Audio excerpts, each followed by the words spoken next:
Today, we're making zucchini mint brownie bites, a deliciously fudgy treat that's secretly healthy, packed with veggies, flavored with mint, and sugar-free.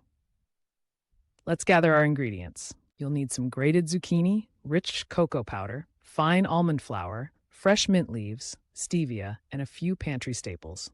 These ingredients come together to create delightful, guilt-free, chocolatey goodness that's perfect for any occasion.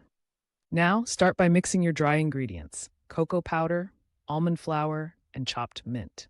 In a separate bowl, blend your wet ingredients, adding in that grated zucchini and sweetening it all up with some stevia.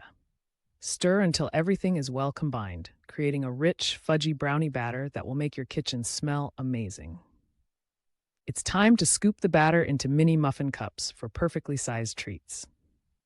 Pop them into a preheated oven for a little while, and soon enough, your kitchen will fill with the inviting scent of sweet mint chocolate.